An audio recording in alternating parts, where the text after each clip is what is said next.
नमस्कार, मैं हूं विनय पाठक। एवी न्यूज़ में आपका स्वागत है।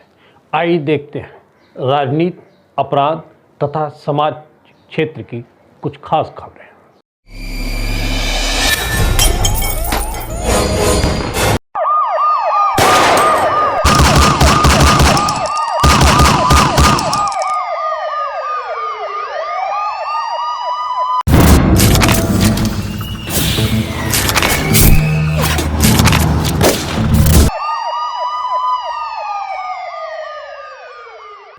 उत्तर प्रदेश के पीलीभीत के बीसलपुर के ग्राम की सनसनीखेज घटना ने सबको झकझोर कर रख दिया, जब झूठी शान की खातिर अपनी ही बेटियों का गला दबाते समय कमला के हाथ नहीं कान पे होंगे। एक माँ इतनी बेरहम भी हो सकती है। सगी बहनों के सनसनीखेज हत्याकांड का पर्दाफाश होने पर यह सवाल हर शख्स के जेहन में कौंध रहे हैं।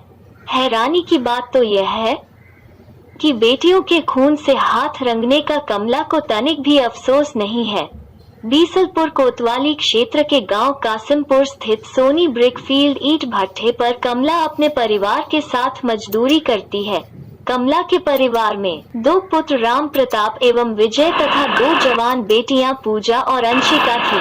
भट्ठे पर ही मुंशी महेश से बड़ी बेटी पूजा के कब नजदीकी संबंध हो गए। कमला को यह बेहद नागवार लगा। वो दोनों बेटियों से सख्ती से पेश आई, लेकिन दोनों बेटियों ने मुंह नहीं खोला। अंशिका ने मौका लगते ही मोबाइल फोन पर महेश और संजीव को इस बारे में सचेत कर दिया। शाम को कमला ने बेटे राम प्रताप और विजय को मामले के बारे में बताते हुए परिवार की बदनामी होने की आशंका जताई।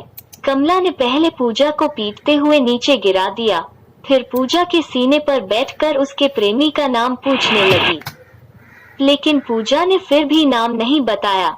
यह देख कमला का गुस्सा 7वें आसमान पर पहुंच गया था। कमला ने दोनों बेटों को कहा कि तुम लोग इसके हाथ पैर पकड़ लो, या तो नाम बताए, नहीं तो काम तमाम होगा। यह कहते हुए कमला ने दोनों हाथों से पूजा का गला दबा दिया। कुछ ही देर में पूजा अचेत हो गई। कमला और राम प्रताप विजय ने समझा कि पूजा मर चुकी है, तभी उनकी निगाह अंशिका पर पड़ी। कमला ने लपटकर अंशिका को भी नीचे गिरा लिया और राम प्रताप और विजय ने उसके भी हाथ पैर पकड़ लिए। फिर कमला ने गला दबाकर अंशिका को मौत की नींद सुला दिया।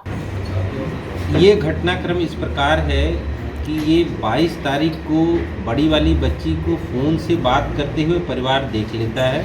इस पर उसकी हल्की फुल्की पिटाई करते हैं, लेकिन जब रात होती है तो रात में फिर उनसे पूछताछ शुरू होती है दोनों बच्चियों से कि ये किससे बात कर रही हैं और क्यों बात कर रही हैं, फ़ोन इनको कहाँ से मिला। दोनों बच्चियों ने इसका कोई जवाब इन लोगों को नहीं दिया परिवार वालों को, इसलिए परिवार गुस्से में आ गया। अब गुस्से का कारण ये था कि बड़ी वाली बच्ची की शादी तय हो गई थी और इनको इस बात का डर था कि ये बदनामी होगी और ये बात कहीं फैलेगी और बच्चियां गलत रास्ते पे, ये इनका परसेप्शन था। इस कारण से नाराज होकर के और उस पूछताछ में ही एक बच्ची का पहले गला दबाती है माँ और उसके दोनों भाई पैर पकड़ लेते हैं, उसमें उसकी डेथ हो जाती है। दूसरी बच्ची का भी पूछताछ करते हैं, वो नहीं बताती, उसका भी गला दबा देते हैं और वो भी, उसकी भी डेथ हो जाती है। ये घटनाक्रम है। जब ये दोनों खत्म हो जाती हैं तो ये परिवार परेशान हो जाता है।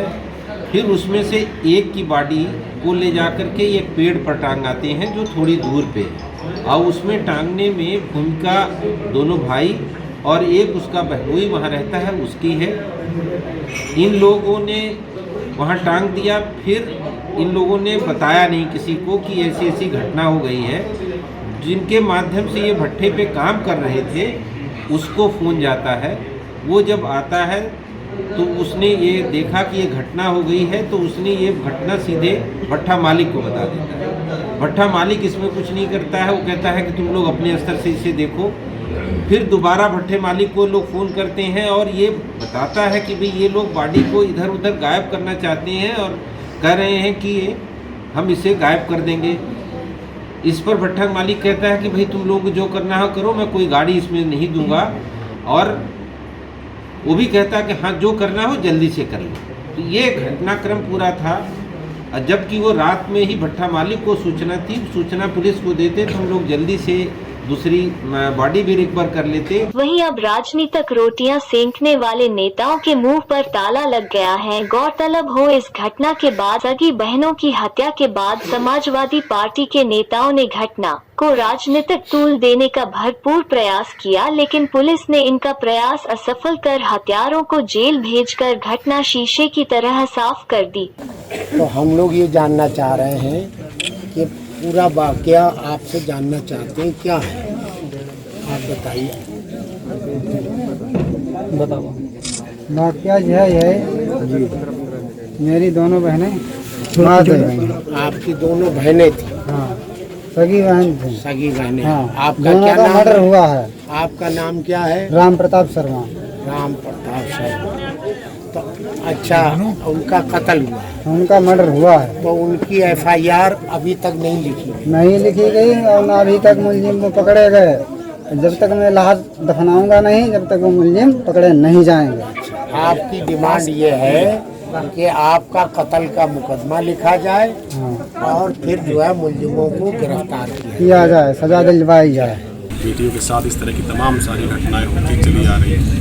उन घटनाओं को रोकने के लिए सरकार कोई भी ठोस कदम नहीं उठा पा रही है और बेटियां कहीं भी सुरक्षित नहीं हैं। पुलिस ने मां और बड़े भाई का चालान पुलिस ने हत्या कर साक्ष्य मिटाने की धाराओं में किया है, जबकि भट्ठा मालिक का चालान साक्ष्य छिपाने में मदद व बढ़ावा देने पर धारा 201, 115 के तहत चालान किया गया है। सगी बहनों की हत्या का खुलासा कर मां और भाई के जेल जाने के बाद उनके गांव का माहौल भी बदला सा दिखा। दिन भर गलियों में सन्नाटा पसरा रहा।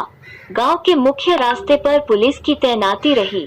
वहीं फरार आरोपियों की तलाश के लिए SOG टीम जुटी है। एबी न्यूज में खबरों का सफरनामा करते हैं समाप्त। विनय पाठक को दीजिए इजाजत। हम फिर मिलते हैं अपनी नई खबर नए सफर के साथ। लेकिन चलते चलते गुजारिश, विनती, अनुरोध, यदि आपके आसपास कोई घटना घटित हुई है या फिर कोई समस्या है और आप उसे एबी न्यूज तक पहुंचाना चाहते हैं तो हमारी स्क्रीन पर दिखाए जा रहे नंबर पर सीधे संपर्क कर सकते हैं। हमारे YouTube चैनल को लाइक, शेयर, सब्सक्राइब करना ना भूलें। नमस्कार, धन्यवाद।